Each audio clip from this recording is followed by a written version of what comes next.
सद्गुरु महाराज की जय। श्री सद्गुरु महाराज की जय। श्री सद्गुरु महाराज की जय। ठीक बोले, इसको बंद कर दिया गया तो धुआं ऊपर जाना है, पंखा के कारण नीचे जाना है, नीचे आना है। अच्छा था। बोलिए श्री सद्गुरु महाराज की जय।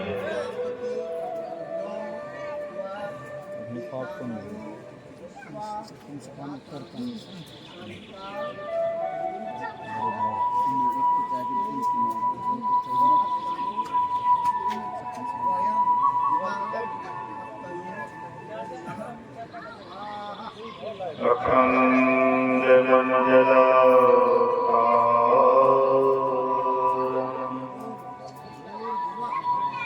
व्याप्तं येन चराचरं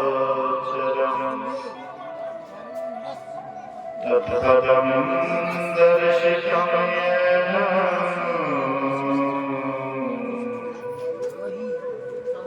तस्मै श्री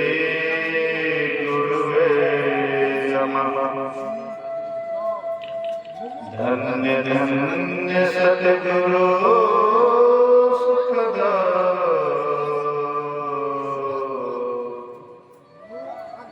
महिमा कही ना जाए। जब कुछ कहा तुम्हारी कृपा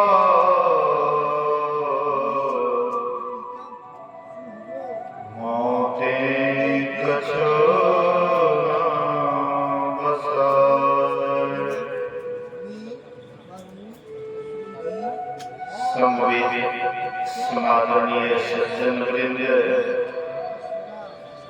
आदरणीय माताओं तथा भक्तिमती बहनों,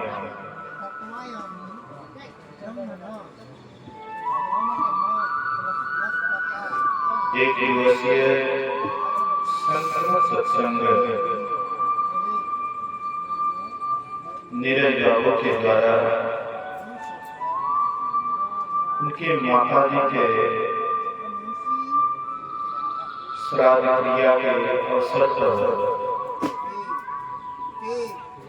यह आयोजन किया गया है। अभी कुछ देर पहले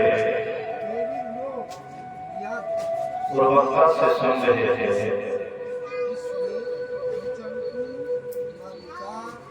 श्राद्ध क्रिया किसे कहते हैं। श्रद्धा के साथ जो क्रिया की जाती है उसी को श्राद्ध क्रिया कहते हैं। मरने के बाद सब श्रद्धा दिखाते हैं। मरने के बाद सब भोज भात करते हैं, देखा जाता है। लेकिन जीते जी जो श्रद्धा के साथ सेवा करते हैं, असली श्राद्ध क्रिया वही मनाता है। श्राद्ध क्रिया जीते जी करना चाहिए। आप कहिएगा कि आप क्या कर रहे हैं? जीते जी कहीं श्राद्ध क्रिया होता है, मरने के बाद श्राद्ध क्रिया होता है, जीते जी श्राद्ध क्रिया। असली श्राद्ध क्रिया जीते जी होता है। श्रद्धा के साथ जो माता पिता की सेवा करते हैं और उनकी सेवा से माता पिता खुश हो जाते हैं, माता पिता आशीर्वाद देते हैं, असली यही है श्राद्ध क्रिया। श्राद्ध क्रिया से एक वेदांत ज्ञान मिलता है कि जो शरीर में रहने वाला था वह कहीं चला गया, शरीर छोड़ करके कहीं चला गया। जो चला गया, जो मरने देने वाला नहीं है, उसी के नाम पर श्राद्ध क्रिया होती है। इससे स्पष्ट होता है कि नाम शरीर क्या होता है, शरीर ही का है। तो हम आपको जीते जी सेवा करनी चाहिए, माँ बाप का जीते जी सेवा करना चाहिए। अक्सर देखा जाता है, कवि साहब कहते हैं, जीवित पिता के कोई न पूछे, मरे ने पूछे ये कालो अंदेशवा लागी रहे। वैसे होई गुरु से मिलनवा अंदेशवा लागी रहे। जीवित पिता का कोई न पूछे, पिता जीवित है, उस समय कोई नहीं पूछता है कि पिताजी क्या चाहिए, भोजन किए या नहीं किए, स्नान किए या नहीं किए। उनकी सेवा सुरक्षा के लिए कोई नहीं पूछते, कोई नहीं सेवा करते।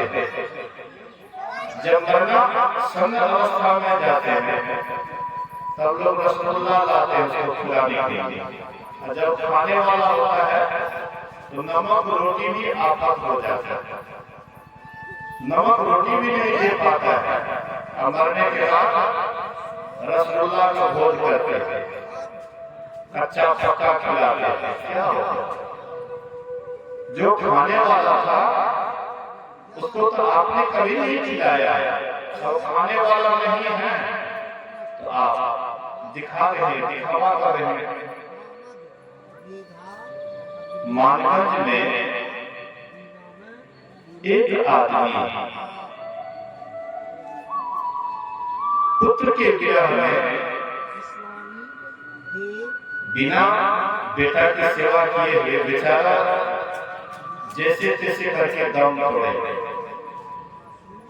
बेटा उसका देख रेख नहीं किया, बढ़िया से सेवा नहीं किया। जब मर गया तो उसके श्राद्ध क्रिया में लोगों ने कहा कि पत्ता पर तेल बहा, मतलब खूब बढ़िया भोज किए, खूब तेल डाला, खूब बढ़िया से जय जयकार करवाए, वाहवाही लूटे। जब माँ बाप अस्वस्थ था तो उसकी सेवा करने के लिए नहीं तैयार। तो लोग ऐसे ही देखा देखी में लोग करते हैं। पूज्य मोती बाबा मछा के रहने वाले थे।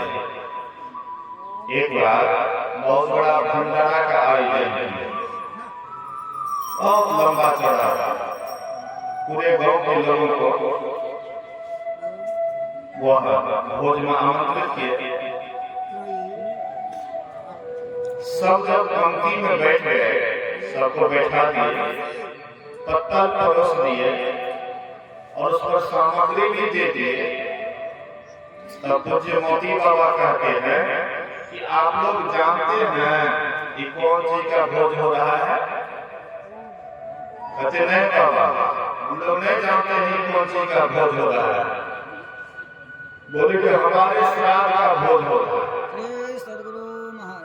हमारे श्राद्ध का भोज हो रहा है। लोग कहते बाबा, लोगों के मरने के बाद श्राद्ध का भोज होता है, या जीते जी श्राद्ध का भोज? बोले कि हाँ। मरने के बाद कौन खाएगा, नहीं खाएगा, क्या खाएगा, नहीं खाएगा, मैं तो नहीं देखूंगा, लेकिन अभी मैं देख रहा हूं कौन कौन खा रहे हैं, हाँ क्या क्या परोसा गया है, ये मैं भली भांति देख रहा हूं, अपनी आंख से देख रहा हूं। इसीलिए मैं जीते जी अपना श्राद्ध कर रहा हूं।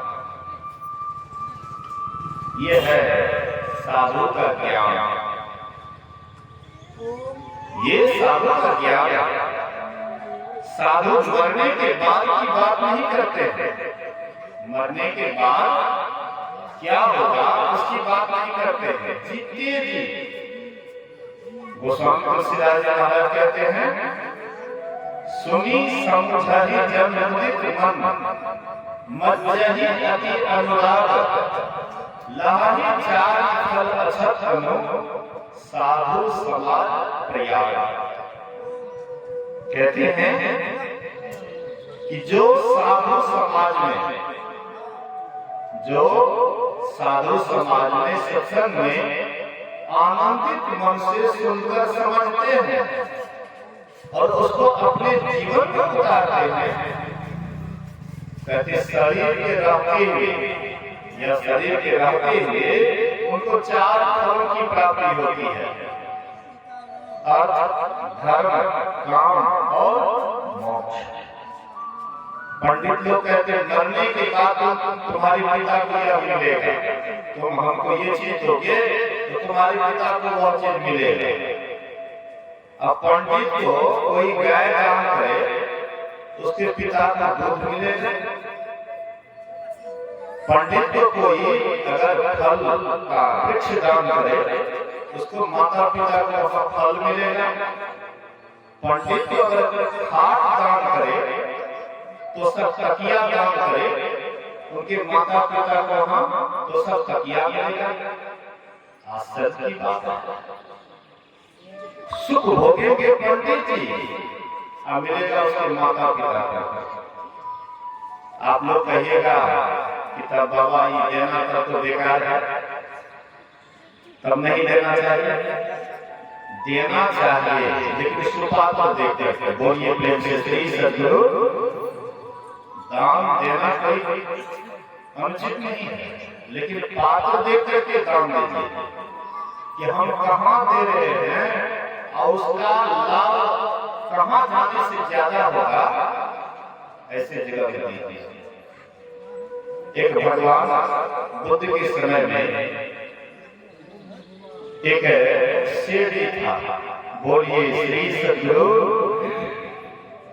तो सेठ जी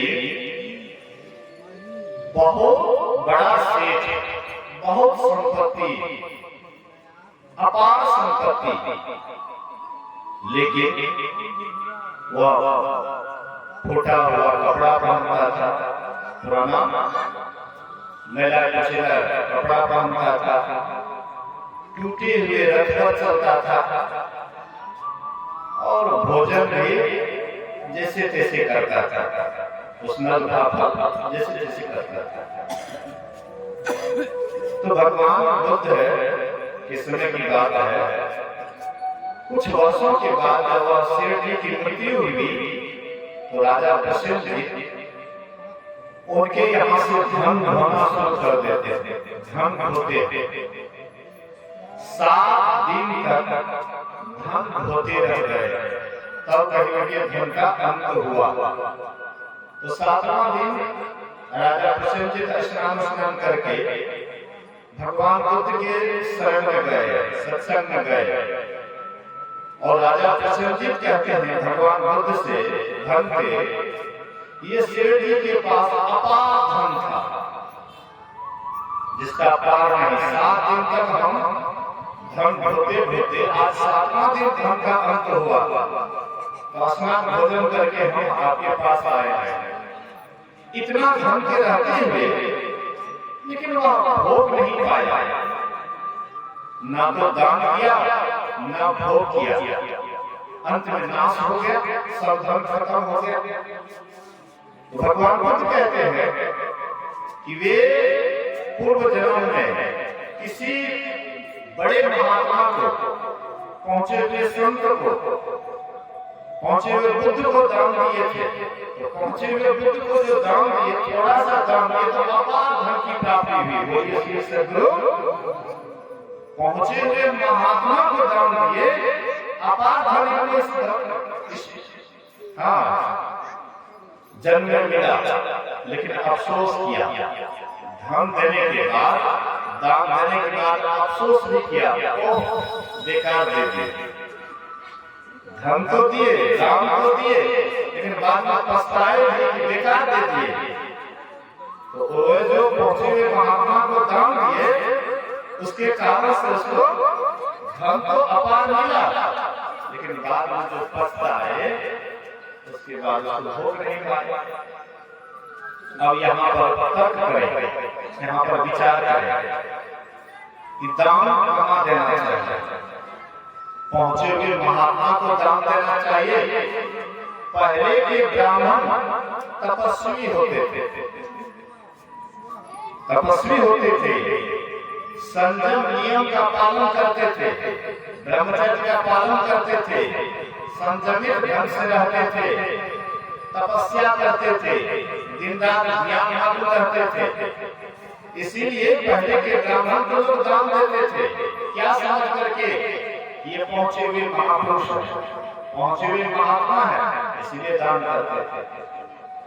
लेकिन अगर जात के नाम पर हम दान करते हैं, ये जात के ब्राह्मण है इसलिए हम उनको दान कर रहे हैं, अगर वह भोगी है, अगर वह दिन रात विषय में डूबा हुआ है, उनको ब्रह्म की कोई जानकारी नहीं है, परमात्मा के संबंध में कोई जानकारी नहीं है, दिन रात विषय में लगे रहते हैं, हर परिवार की ममता में लगे हुए हैं, और उसको दान दीजिएगा, गाय दीजिएगा, आपके माँ बाप को दूध मिल जाएगा। विषयी को दान देने से वहां मिल जाएगा। ये तो दान देने की एक लोग नियम बना दिया कि हमको दीजिएगा तो हम माँ बाप को मिलेगा।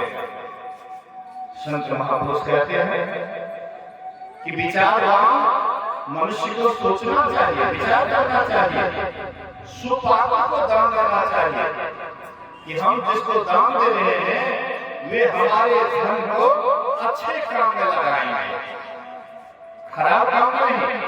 अब आप मान लीजिए कपड़ा दिए, वह कपड़ा ब्राह्मणी को दिए, अपने परिवार को दिए, या किसी दुकान में जाकर के बेच दिए, बर्तन दिए, कोई दुकानदार को वह बर्तन कम में दाम में दे दिए, ऐसे भी बहुत काम, क्या करेंगे उतना रख करके, उतना रख करके क्या करेंगे, बर्तन या कपड़ा तो कम दाम में वह दूसरे को दे देते हैं, वह पैसा लेकर के जिंदा से भोग करते हैं।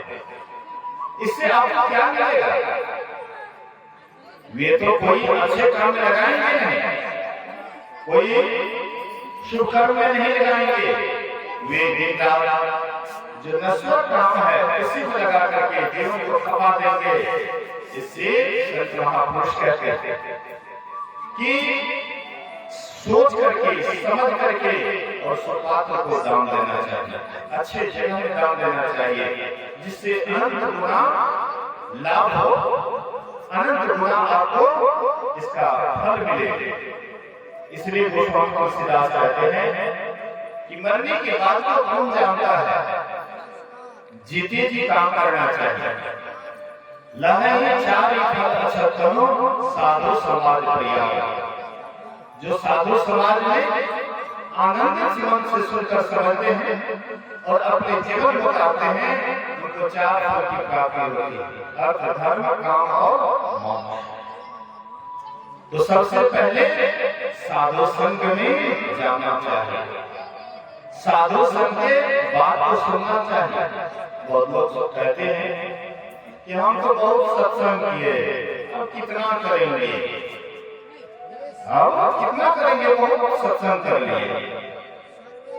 जब आपके मन में यह विचार आता है कि अब कितना करेंगे, बहुत कर लिए, इसका मतलब सत्संग का रस नहीं जाना।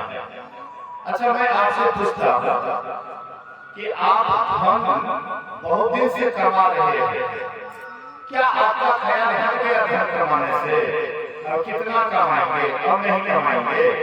बुढ़ापे में भी लोग कुछ न कुछ करते रहते हैं, धन के लिए कुछ न कुछ व्यवसाय करते हैं, कुछ न कुछ परिश्रम करते हैं कि भाई धन कुछ न कुछ कमाना चाहिए, कुछ न कुछ मेहनत करना चाहिए। इसी तरह से जैसे धन से मन नहीं उठता है, मन में होता है कि और कमाएं, ऐसे ही साधु संग का सही में जिसको आनंद मिल गया है वे कभी भी उठते नहीं है, तब कितना सत्संग करेंगे। इसलिए संत सुंदरदास जी महाराज कहते हैं, जब ही जिज्ञासा हो चित्त कठोर आनी, मृग जो सुनत लाग श्रवण सुख लिए। जब ही जिज्ञासा हो चित्त एक कठोर आनी, मृग जो सुनत नाद श्रवण सुख लिए। कहते हैं सत्संग पूरा गौर से सुनना चाहिए, श्रद्धा प्रेम से सुनना चाहिए।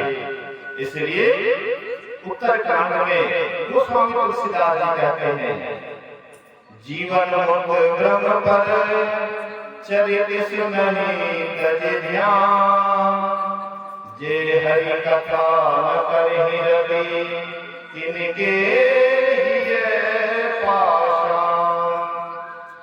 जो जीते जी मोक्ष को प्राप्त कर लिए हैं, जीते जी मुक्ति अवस्था को प्राप्त कर लिए हैं, ऐसे संत महापुरुष भी समाधि को छोड़ करके, ध्यान को छोड़ करके सत्संग से प्रेम करते हैं। और जो सत्संग से प्रेम नहीं करते हैं उनका हृदय कैसा है? पत्थर के समान। जैसे पत्थर कठोर होता है वैसे उनका हृदय कठोर है जो सत्संग से प्रेम नहीं करते।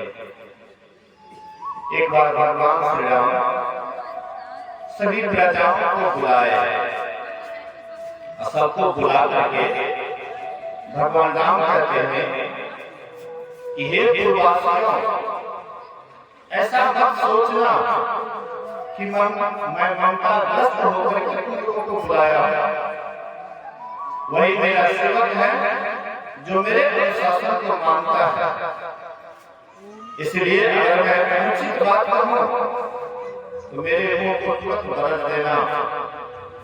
वही मेरा सेवक है जो मेरे अनुशासन को मानता है। भगवान राम कहते हैं, बड़े भागे मानुष तनु पावा, सुर दुर्लभ सत ग्रंथ गावा।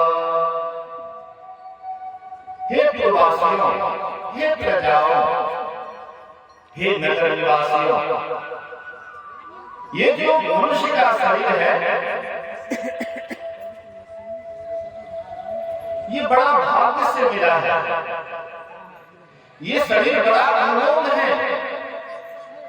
इस मनुष्य शरीर के लिए देवी देवता भी तरसते हैं। जो इतना अनमोल शरीर है कि देवी देवता भी शरीर के लिए तरसते हैं, ये कितना अनमोल शरीर है।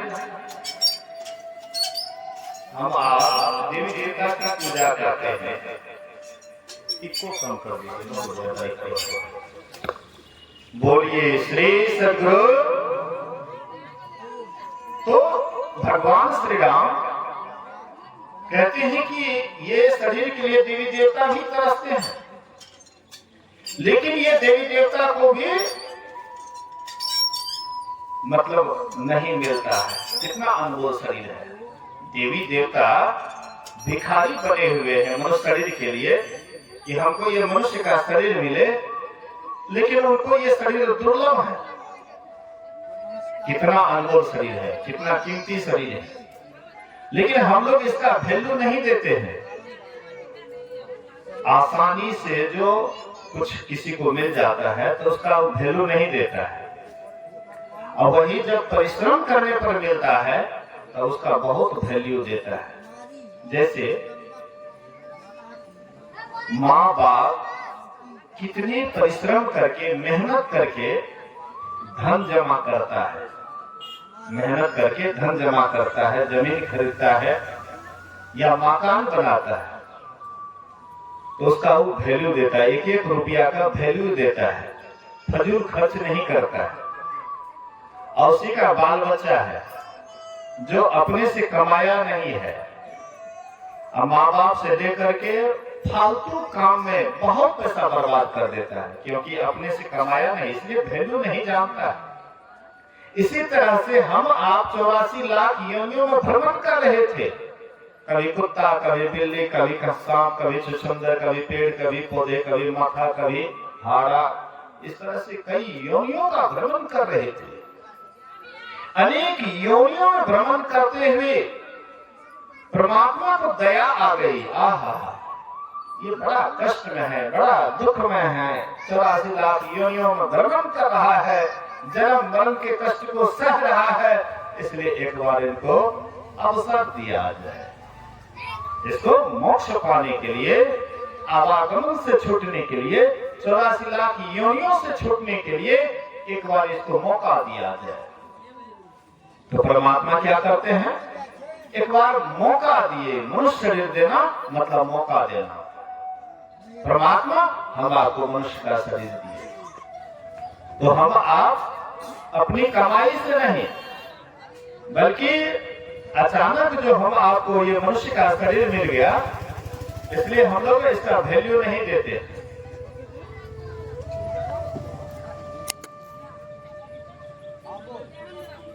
इसका वैल्यू नहीं देते। और इसी शरीर में देखिएगा जो विशेष संस्कार लेकर के आता है, वह व्यर्थ शरीर को, समय को नहीं जाने देता है। बाबा देवी साहब को देवी साहब नाम कैसे पड़ा? बाबा देवी साहब में देवत्व गुण देखा गया, देवी वाला गुण देखा गया। कहीं पर दशहरा में बकरा कट रहा था, अब बाबा साहब जो गए, देखे बेहोश हो गए, देख करके दूसरे प्राणी को मारते हुए, काटते हुए जो देखा, देखते तो हम आप भी हैं, लेकिन हम आप में कोई खास असर नहीं पड़ता है, लेकिन बाबा साहब देख करके बेहोश हो गए। गुरु महाराज जी के भी जीवन में घटना है, गुरु महाराज भी देखे थे पशु को मारते हुए बेहोश हो गए। इतना दया उनके अंदर था, इतना दयालु थे कि देख करके बेहोश हो गए। देखिए कैसे पशु को लोग निर्मम हत्या करते हैं, मारते हैं। तो उनके अंदर में देवत्व गुण था।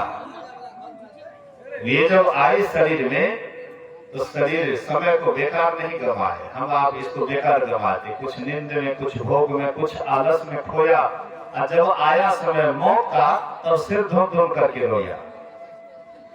ऐसे ही व्यर्थ गंवा देते हैं। प्रभु ने मानुष जन्म तुमको कैसा दिया, सोच रे मनी से पा भला क्या किया। प्रभु जो हम आपको ये उत्तम शरीर दिया, ये विशेष शरीर दिए, अनमोल शरीर दिए, लेकिन इसको पाकर के हम लोग क्या किए? इसको हम लोग क्या किए अभी तक? तरसते हैं जिसके लिए देवता, इसकी महिमा है कैसी, तू ही अब बता। हाय ऐसा अमोलक रतन खो दिया, सोच रे मनी से पा भला क्या किया। अरे जिस शरीर के लिए देवी देवता तरसते हैं, ऐसा अनमोल शरीर तुम्हें परमात्मा ने दिया, लेकिन हम लोग क्या किए? इसको पा करके हम आप क्या किए? ऐसे ही बेकार गंवा दिए। आहार निद्रा भय में थुनंच समान में तत् पशुभिः नराणाम् ज्ञानम नराणाम् अधिकं विशेषो ज्ञाने निहीना पशुभिः समाना। आहार निद्रा, जैसे पशु पक्षी भोजन करते हैं, आहार लेते हैं, हम आप भी आहार लेते हैं, भोजन करते हैं। पशु पक्षी भी रात में दिन भर कहीं भी दाना चुगता है, लेकिन शाम होने के साथ वे अपने घोंसला में चले जाते हैं। वे घोंसला में आराम करने लग जाते हैं, सो जाते हैं। जैसे भिनसर होता है ऐसे सब चिड़िया चुनमुन एकदम, देखिए भिनसर के समय में वे लोग बड़े भजन, बढ़िया भजन गाते हैं। भिनसर के समय में एकदम सवेरे सो जाएंगे और सवेरे जग जाएंगे, इतना बड़ा बढ़िया भजन गाएंगे। जैसे परमात्मा का नाम हम आप लेते हैं, वे लोग भी भिनसर में जग जाते हैं। आजकल युवक लोग क्या करते हैं, 12-1 बजे रात तक जगते हैं, मोबाइल देखते हैं। 12-1 बजे रात तक मोबाइल छेड़छाड़ करते हैं, कुछ से कुछ देखते रहते हैं, सोते हैं 8 बजे, 9 बजे, 10 बजे तक सोते हैं। लेकिन पशु को देखिए, पक्षी को देखिए, सवेरे सो जाते हैं, सवेरे जगते हैं, एकदम कितना बढ़िया, एकदम भगवान का गुणगान करते हैं। गुरु महाराज जी कहते थे कि भिनसर के समय में देखो चिड़िया भी भगवान का नाम लेता है, लेकिन मनुष्य कैसा नालायक है कि 8 बजे तक सोया हुआ रहता है। तो कहते हैं आहार, निद्रा, भय, जैसे पशु पक्षी को अपने प्राण का डर होता है, जैसे हम आपको भी अपने प्राण का डर होता है। कभी कभी मैं देखता हूं कि कुत्ता आराम से सोया रहता है रोड पर, और गाड़ी जब नजदीक जाती है तो इतना तेजी से भागता है। हम एक जगह देखे कि मारुति वाला जानबूझ करके और स्पीड कर दिया, सोचा कि कुत्ता पर चढ़ा है। कुत्ता बहुत तेजी से भाग गया। वो आ रहा था मारुति वाला, मतलब धीमी चाल से, हाँ, टोले पर धीमी चाल से आ रहा था। जहां कुत्ता बैठा हुआ था वो तेज कर दिया। कुछ दुष्ट स्वभाव के होते हैं, ड्राइवर में भी दुष्ट स्वभाव के होते हैं। एक टेम्पो ड्राइवर गाड़ी से रोड में सफर कर रहा था, तो एक बिल्ली रास्ता काट दी है। तो ड्राइवर कहता है हमको कि बाबा हम लोग आ रहे थे फल्ला जगह से, तो बिल्ली रास्ता काट दी, तो हम क्या किए, एकदम स्टीयरिंग मचा करके बिल्ली पर चढ़ा दिए, मारिए दिए। हम बोले वाह, बड़का जस कर दिए, बड़का जस कर दिए। बिल्ली रास्ता काट दिया तो उसको हम मारिए दिए। यही मनुष्य शरीर, इसी के लिए मनुष्य शरीर मिला कि कोई रास्ता काटे तो अशुद्ध हो गया, अशुभ हो गया। कैसे कैसे लोग हैं पता नहीं लगता है। बिल्ली रास्ता काट दे तो कैसे अशुद्ध हो गया, हमको लगता है कि मनुष्य रास्ता काट दे तो अशुद्ध हो गया। बिल्ली आपसे बढ़िया है।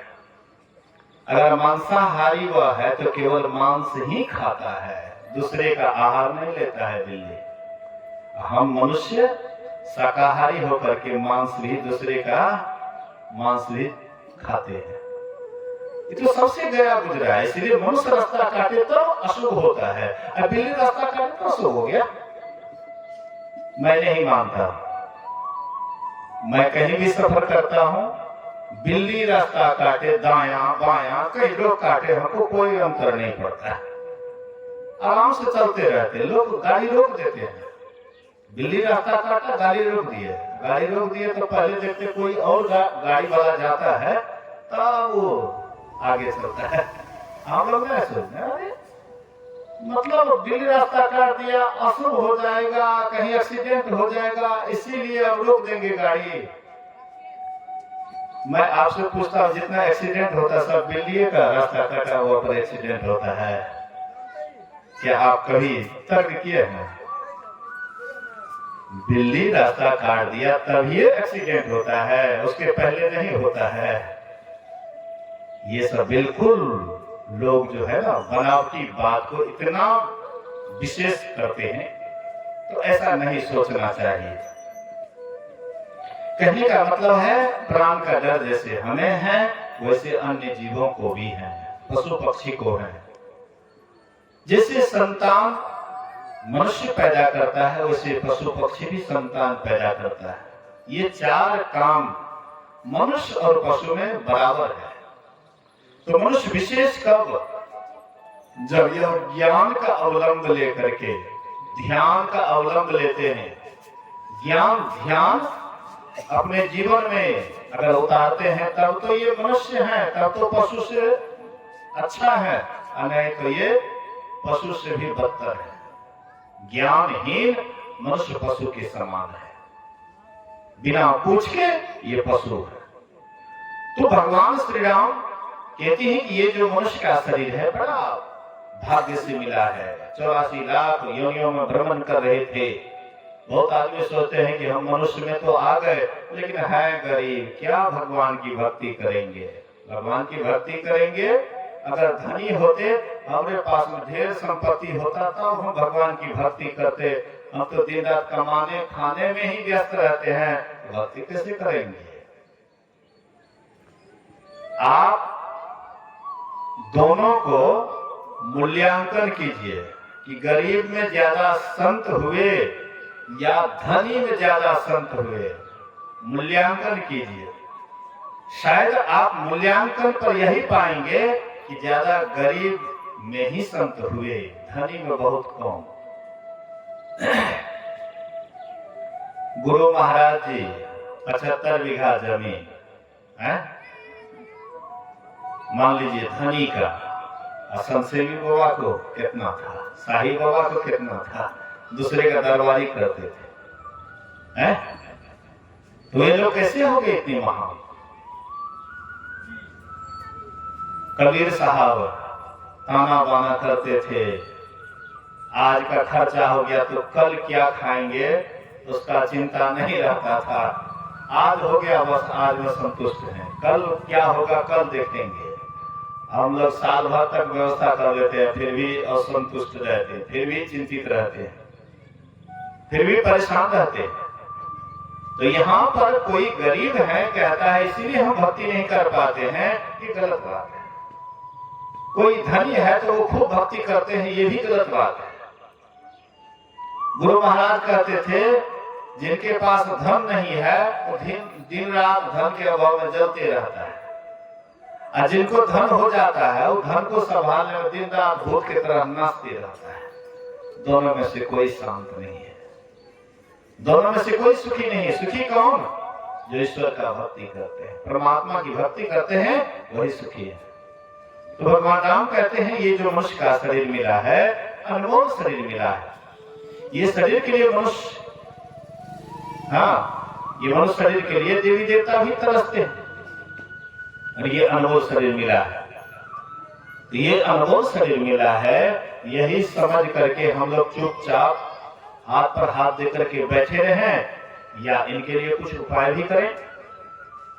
अनमोल शरीर मिला है, अनमोल काम अगर इस शरीर से किए तब तो अनमोल, नहीं तो ये मिट्टी से भी बदतर है। इसलिए एक संत हुए जिसका नाम था दादू दयाल जी महाराज। दादू दयाल जी महाराज के शिष्य हुए जग्गा। तो जग्गा पहले जमाने में लोग सूत मांग करके लाते थे, भिक्षाटन में सूत मांग करके लाते थे और वही कपड़ा पहनते थे, उसी से कपड़ा बीन करके पहनते थे। तो जग्गा जी गए सूत मांगने के लिए। एक माई जो संतानहीन थी उसी के यहाँ गए, तेल लगाते हैं कि दो माई सूत, दो माई सूत। वह माई आती है, कहती हमारे यहाँ साधु बाबा आए हैं, कहीं उनका आशीर्वाद मिल जाए। तो माई कुछ अधिक सूत ला करके बाबा के झोले में डाल दिए। तो जैसे कहते दो माई सूत, बाबा बोले हाँ कि लो माई पूत। बाबा बोले दो माई सूत, माई आई अधिक सूत डालते हुए लो बाबा सूत। बाबा के मुंह से निकल गए लो माई पूत। माई बड़ा खुश हुई, बाबा का आशीर्वाद मिला है, अब तो हमको पुत्र होगा। अंदर जाती है और ला करके उनके झोले को भर देती है। बाबा बड़े मगन से गए गुरु महाराज के पास, प्रणाम करते हैं। कहते हैं जग्गा जी बहुत खुश देखते हैं, क्या बात है। बोले गुरु महाराज कितना घर मांगते थे तो इतना सुख नहीं होता था, आज एक ही घर में इतना सुख हो गया। बोले कि कोई कारण होगा, कोई कारण होगा इसलिए इतना सुख मिला है। क्या बात है, पूरा सुनाओ। बोले ऐसी ऐसी बात। बोले कि वह माई को एक जन्म किया, 7 जन्म तक वह बांझी रहती, लेकिन अब तुम्हारे मुंह से निकल गया है, मृषा न हो ही देव ऋषि वाणी। अब तुम्हारे मुख से निकल गया है, अब तुम ही को उनके गर्भ में जाना पड़ेगा, उन्हीं का बेटा बनना पड़ेगा। बोले गुरु महाराज नहीं जानते थे, अनजान में निकल गया। बोले कि जान या अनजान में अब निकल गया तो जाना पड़ेगा। बोले कि गुरुदेव एक कृपा मेरे ऊपर कीजिए। बोले कि क्या?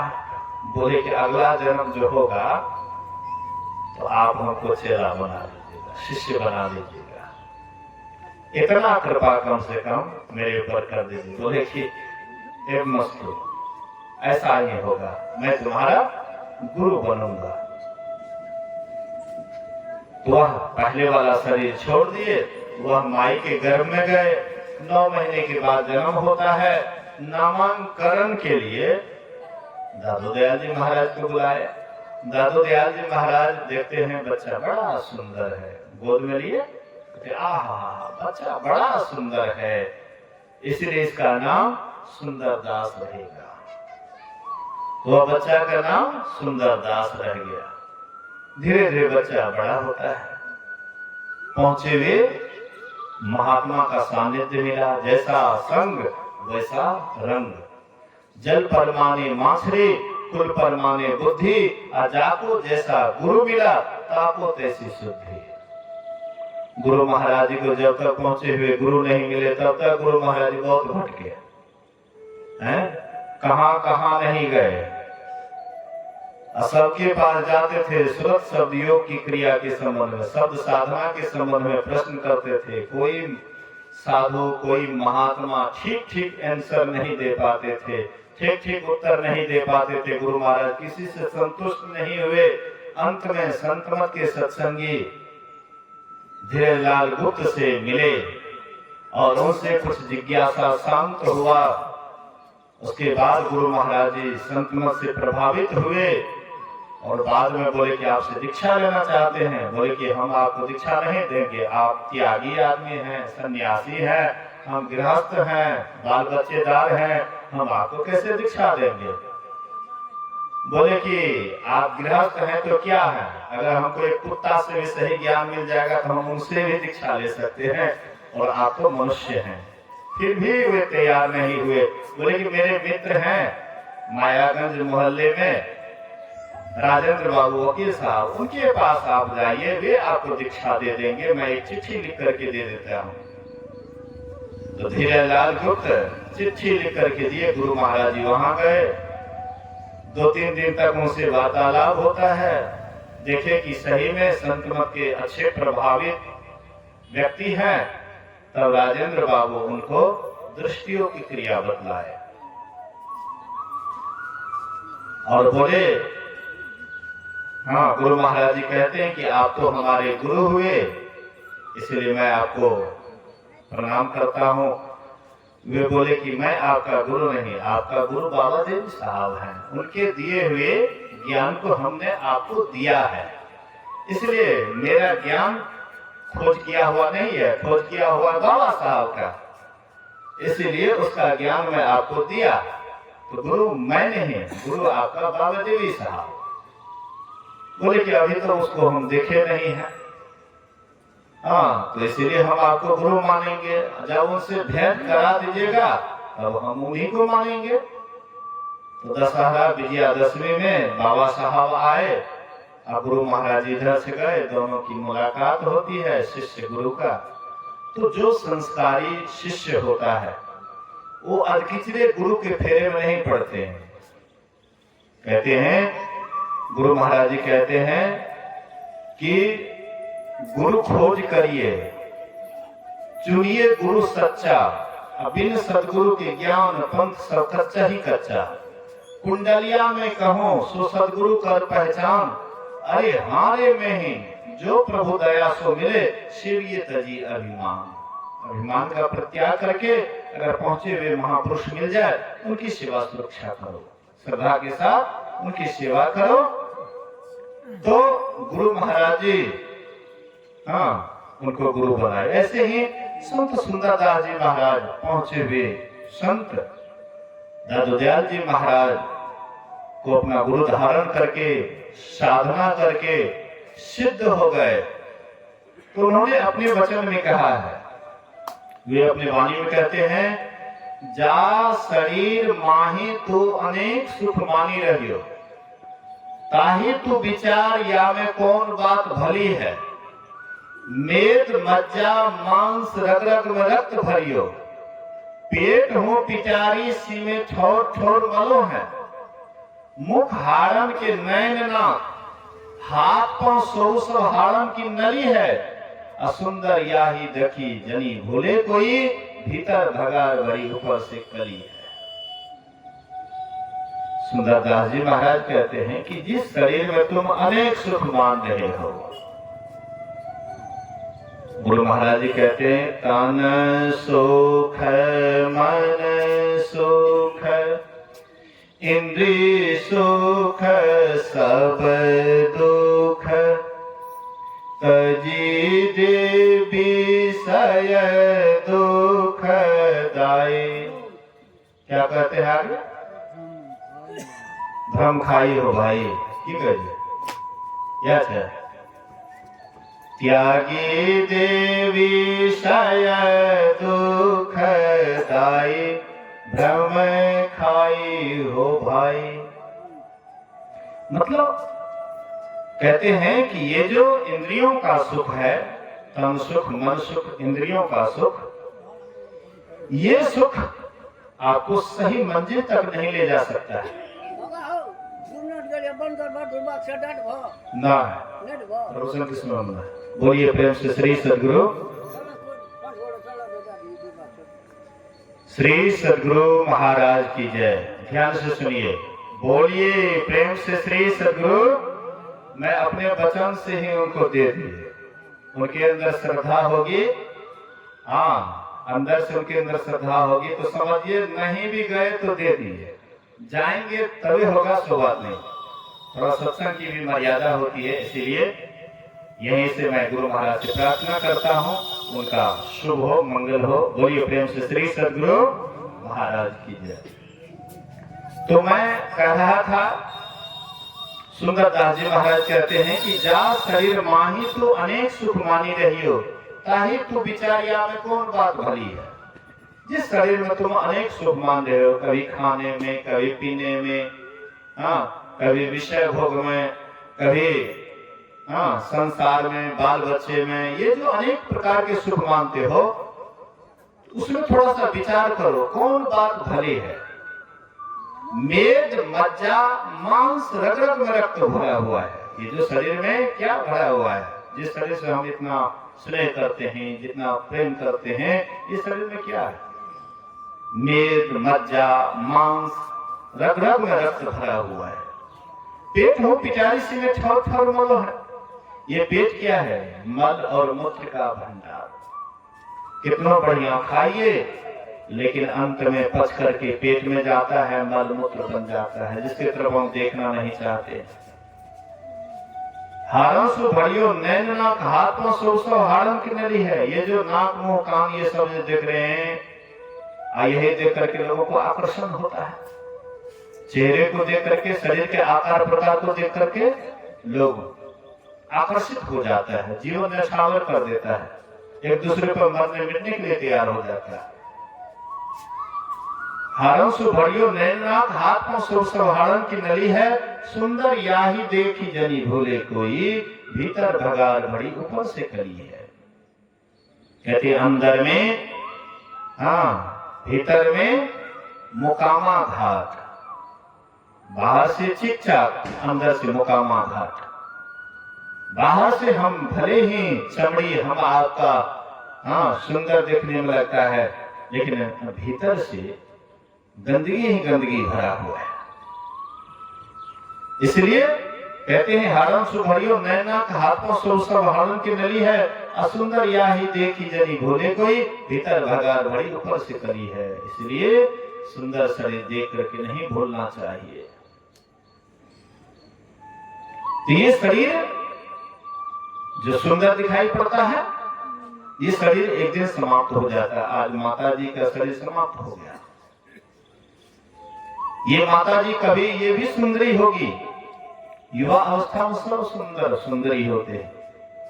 युवा अवस्था में चाहे रंग का दब ही क्यों नहीं है, लेकिन युवा अवस्था आने के बाद जैसे फूल खिलता है, देखने में सुंदर लगता है, ऐसे ही युवा अवस्था आने पर युवक हो या युवती हो, सबका शरीर खिलता है, लेकिन एक दिन मुरझाता भी है। फूल जैसे खिलता है, एक दिन वह फूल मुरझाता भी है।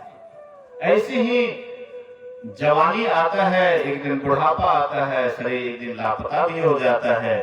इसलिए इसको देख करके नहीं भूलना चाहिए।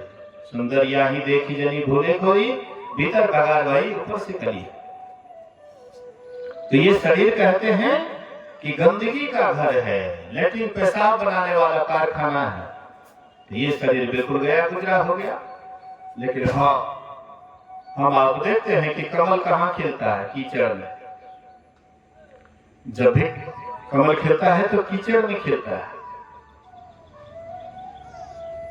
और कहीं पक्की मकान है, हाँ, कहीं पर जहां पर कीचड़ नहीं है, बढ़िया जगह पर कमल को रख दीजिए तो वह सूख जाएगा। इसी तरह से ये मनुष्य शरीर गंदगी का घर है, कीचड़ है, लेकिन कमल भी इसी में खिलता है। इसलिए संत कबीर साहब कहते हैं, यह मानव तन है हीरा, मूर्ख समझे इसको खीरा, हमरा देखी देखी आवे पीरा रे, अभागा मन मारे, अभागा मन मां। ये मानव तन अनमोल, देखो अंतर का पट खोल। यह मानव तन अनमोल, देखो अंतर का पट खोल, लेकर ज्ञान तराजू तोल रे, अभागा मन मारे, अभागा मन मां। ये अनमोल शरीर है, लेकिन ज्ञान के तराजू से तौल करके देखिएगा तब ना, नहीं तो इसको ऐसे ही व्यर्थ गवा रहे हैं। यह मनुष्य शरीर हीरा है, हीरा, लेकिन मूर्ख समझे इसको खीरा, हमरा देख देख आवे पीरा रे, अभागा मन मां। महर्षि शाही स्वामी जी महाराज कभी कभी एक कहानी कहते थे। एक गड़ेरी भेड़ बकरी चराने के लिए बराबर जंगल जाया करता था। संजोग से एक दिन भेड़ बकरी के चराने के क्रम में उनको एक पत्थर मिला। अब पत्थर बड़ा चमकीला लगा, तो वे पत्थर को क्या करते हैं, जो उनके दृष्टि में जो सुंदर भेड़ था उसके गले में बांध दिए। तो ऐसे ही बराबर भेड़ बकरी चराने के लिए जंगल जाते थे। एक दिन जौहरी बगल से गुजर रहा था, तो देखा कि बड़ा कीमती अनमोल पत्थर, और अभी भेड़ के गले में। शायद ये गड़ेरी को पता नहीं है कि कितना अनमोल वस्तु है, इसलिए भेड़ के गले में डाल दिया। तो क्यों नहीं इसको कुछ पैसा दे करके इसको छप करके ले लें। वह जौहरी गड़ेरी से कहता, गड़ेरी भाई ये पत्थर हमको दे दो। बोले कि नहीं, वैसे नहीं दूंगा, पैसा दीजिए। तो उसको 500 रुपया थमा दिए कि लो 500 रुपया भाई दे दो। सोचा कि 500 रुपया, एक छोटा सा पत्थर 500 रुपया में, लो भाई अपने से खोल लो। तो जौहरी उसको 500 रुपया दे करके अपने से खोलने लगे। पत्थर खोल तो गया, लेकिन उनके हाथ से भी नीचे लुढ़क गया। जैसे नीचे लुढ़कता है तो छोटे छोटे कण में विभक्त हो जाता है, और उस छोटे छोटे कण से आवाज निकलता है, ए मूर्ख जौहरी, ऐ गड़ेरी हमको नहीं जानता था, इसलिए इनके द्वारा दिया गया अपमान हमको अपमान नहीं बुझाया। क्योंकि ये अनजान था, हमको नहीं जानता था कि कितना अनमोल वस्तु है। इसलिए हमने कई अपमान को घोंट लिया, सबको सह लिया। लेकिन तुम तो हमको जानता था कि हम कितना अनमोल वस्तु हैं, और इतना अनमोल वस्तु समझते हुए हमारा दाम केवल तुमने 500 रुपया लगाया। इस अपमान को मैं नहीं सह सका, इसलिए छोटे छोटे कणकों में विभक्त हो गया। तो जैसे हीरा अनमोल वस्तु होता है, उसकी कीमत अनमोल होता है, कहते ये मनुष्य शरीर भी अनमोल है, बड़ा कीमती है। इसलिए देवी देवता तरसते हैं। ये शरीर में साधनों का धाम और मोक्ष का रास्ता है। ये शरीर में साधनों का धाम, ये शरीर में रह करके हम जो करना चाहे वह काम कर सकते हैं, जिधर जाना चाहे उधर जा सकते हैं। इसी शरीर में लोग नौकरी चाकरी करके बड़े बड़े पद को प्राप्त करते हैं। प्रधानमंत्री, मुख्यमंत्री, राष्ट्रपति, जो कुछ भी बनते हैं ये मनुष्य शरीर में आकर के बनते हैं। लेकिन संसार में आप पढ़ लिख करके कुछ भी बन जाइए, लेकिन इससे आपका पूरा कल्याण नहीं होगा। धन से आपके पास सुविधा हो सकता है, व्यवस्था हो सकता है, लेकिन इससे आपका परम कल्याण हो जाएगा यह कभी मत सोचिए।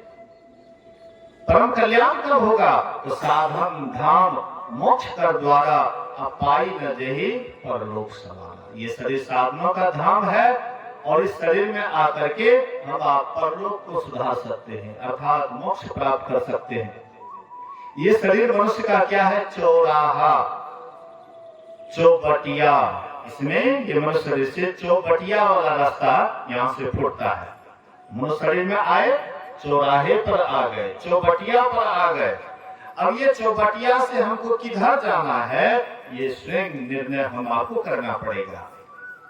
ये शरीर से हम आप 84 लाख योनियों में भी जा सकते। एक रास्ता 84 में जाने वाला है, और दूसरा रास्ता फूटता है नरक में जाने वाला। इस शरीर से नरक के खाई में भी गिर सकते हैं, और इस शरीर से हम स्वर्ग के ऊंचाई तक भी जा सकते हैं, और इसी शरीर से हम मोक्ष में भी जा सकते हैं। तो किसी से पूछिए, आप 84 में जाना चाहते हैं, कुत्ता बिल्ली बनना चाहते हैं? कोई नहीं कहेगा कि हम कुत्ता बिल्ली बनना चाहते, 84 में जाना चाहते हैं। किसी से पूछिए, आप नरक में जाना चाहते हैं? कोई नहीं कहेगा कि हम नरक में जाना चाहते हैं। दुख चाहते कोई नहीं कहेगा, सब सुख चाहते। तो कहेंगे कि स्वर्ग चाहिए, तो लगभग सब आदमी प्राय कहेगा हाँ बाबा, स्वर्ग तो चाहिए ही, सुख तो चाहिए ही। हाँ, कौन नहीं सुख चाहता है? हमारे रामदेव बाबू हैं, कभी कभी बीमार हो जाते हैं, तो मन में होता होगा कि हम बीमार रहें, होता होगा। मजबूरी है, बीमार है, रोगी है, अलग बात है, रोग है, अलग बात है। लेकिन रोगी का भी मन होता है कि हम स्वस्थ हो जाएं, रोगी ना रहें। तो नरक कोई नहीं जाना चाहता, दुख कोई पसंद नहीं, लेकिन सुख पसंद करता है। सुख मतलब स्वर्ग मतलब सुख, नरक मतलब दुख। तो दुख तो कोई चाहता नहीं, सुख तो सब आदमी चाहते हैं। लेकिन संत महात्मा कहते हैं, अगर हम सुख पसंद करते हैं तो दुख भी हमारा पीछा करेगा, दुख भी हमारे जीवन में आएंगे। अगर आप स्वर्ग चाहते हैं तो नरक का भी दरवाजा आपके लिए खुला रहेगा। स्वर्ग जाइएगा, वहां से गिरिएगा, ऊपर जाइएगा तो ऊपर से गिरिएगा कि नहीं गिरिएगा? चाहे जब तक रहिए ऊपर, ऊपर से एक दिन गिरना पड़ेगा। बड़े बड़े देखते हैं तपस्या करने वाले गए स्वर्ग, फिर वहां पर धक्का देकर के नीचे गिरा दिए। राजा नहुस भी स्वर्ग गए, और वहां से उनको भी धक्का देकर के नीचे गिरा दिए गए। इंद्रासन उसको दे दिए, इंद्र नहीं था कुर्सी पर, इंद्रासन खाली था। बोले कि राजा नहुस बढ़िया राजा हैं, इनको ला करके इंद्र के कुर्सी पर बैठा दो। जैसे उसको कुर्सी पर बैठाए, देवी देवता के कुर्सी पर बैठाए, उसका मन तो अलगे हो गया। अब इंद्राणी के तरफ को दृष्टि करने लगे। अब इंद्राणी डर के मारे भाग रही है, उसे बचना चाहती है। वो सोचे कि हम जब इंद्र के कुर्सी पर बैठे तो इंद्र हो गए। अरे इंद्र के कुर्सी पर बैठने पर तुम इंद्र हो गया, नहीं। अब सोचते थे सची के साथ हम जो इंद्र वार्तालाप करते थे वही हम करें। तो गुरु जी के पास गए, गुरुदेव के पास गए, उनसे पूछते हैं कि गुरुदेव क्या करें, ये तो हमारे पीछे लगे हैं। मैं इंद्राणी हूँ, मैं तो इंद्र के ही साथ जो करती थी उसी के साथ, लेकिन ये परपुरुष के साथ करना ये तो उचित नहीं है, ये हमारे पीछे लगे हुए हैं, क्या करें? बोले कि ऐसे नहीं होगा। हाँ, इनकी बड़ाई करो, इनके मुंह पर इनकी बड़ाई करो, बस ये नीचे गिर जाएगा। किसी को गिराना है तो उनके मुंह पर बड़ाई कीजिए। हाँ, तो उसकी बड़ाई किए, नीचे गिर गया, नहुष नीचे गिर गया। तो स्वर्ग जाएंगे तो आप हम भी गिरेंगे, ऊपर जाइएगा तो नीचे गिरेंगे, लेकिन एक रास्ता है, ना सुख और ना दुख, बिचला रास्ता। एक है बाईं, एक है दाईं और एक है बाईं ओर। एक दाहिना की तरफ रहिएगा मन चंचल, बायां की तरफ रहिएगा मन तामसी, और बीच में रहेगा मन सात्विक। यही है मोक्ष में जाने का रास्ता। नदी किनारे घर किया, कर्जा करके खाए, कर्जदार जब मांगल आवे तो घुसक नदी में जाए। नदी किनारे में घर कर लिए हैं, कर्जा करके खा रहे हैं, कर्जा मांगने वाला आया तो घुसक नदी में जाए, नदी में घुस गए। कौन नदी में घुसिएगा? जिसमें घुसने के बाद आप अमर हो जाइएगा, मुक्त अवस्था को प्राप्त कर लीजिएगा, वह नदी है सरस्वती। एक है गंगा, दूसरा है यमुना, और बीच में है सरस्वती। ये ब्रह्म स्वरूपिणी है, ये ब्रह्म की ओर ले जाने वाली है, ये परमात्मा का दर्शन करने वाली है। इसी ब्रह्म स्वरूपिणी में जाना है। कैसे जाइएगा? गुरु महाराज जी कहते हैं, गंगे जमुने सरस्वती संगम पर संध्या करु नित भाई, दृष्टि युगल कर अंगुले द्वादश पर, दृढ़ थिर धरु ठहराई, प्राण स्पंद बंद होई जाई, मन हो तजई चंचलाई, गंगे जमुन सरस्वती संगम पर संध्या करो नित भाई। गंगा जमुना के बीच में कहते हैं संध्या करो, संध्या वंदन करो। अनहो से अनुरूप ब्रह्म संग सहज ही सुरति मिलाई। तब क्या होगा? सुखदायिनी ध्वनि सहज गायत्री, हो तो सुनो समाई। हाँ, गायत्री सुखदायिनी गायत्री ध्याना, जो जन करई सदाई, में ही तासु तप सब नास, मुक्ति दिशा सो जाई। तो वह गायत्री ध्यान जो करते हैं, गायत्री ध्यान से मतलब लोग कहते हैं कि ये 24 अक्षर वाला ओम भूर्भुवः स्वः तत्सवितुर्वरेण्यं भर्गो देवस्य धीमहि धियो न प्रचोदयात्, ये गायत्री ध्यान नहीं है। ये तो कोई मंत्र है, मंत्र चाहे जो भी हो, ओहो बंद कर दीजिए, बंद कर दीजिए, सब धुआं को नीचे करता है। बोलिए श्री सद्गुरु महाराज की जय। तो वह अपने भीतर में जो अनाहत ध्वनि होता है और उसके बाद अनाहत ध्वनि होती है, उसी वही है असली गायत्री मंत्र। गायत्री असली गायत्री ध्यान अंदर में शब्द साधना के द्वारा होता है। तो अंतर साधना को जान करके संवाद में कीजिए, इसी से हमारा जीवन सार्थक और सफल होगा। ये जो सत्संग करवाए हैं नीरज बाबू, बहुत सुंदर काम किए हैं अपने माता जी के श्राद्ध क्रिया के अवसर पर। कहते अंत भला तो सब भला, होना तो चाहिए शुरुए दिन से, लेकिन फिर भी अंतिमों दिन में हुआ तो कम नहीं से तो बहुत अच्छा हुआ है कि कम से कम अंतिम में भी हुआ है। तो ये जो सत्संग करवाए हैं बहुत सुंदर काम किए हैं। मैं गुरु महाराज से प्रार्थना करता हूँ कि वह माता जी जहाँ भी हों, जिस परिस्थिति में हों, वे सुखी हों। इसके लिए मंगल कामना करते हुए अगर नीरज बाबू फुर्सत में हुए हैं तो थोड़ी देर के लिए आइए, क्योंकि श्रद्धांजलि का कार्यक्रम आपके द्वारा होना चाहिए। तो आप थोड़ी देर के लिए इधर आइए, तब तक में एकाध भजन होता है। बोलिए श्री सद्गुरु महाराज की जय।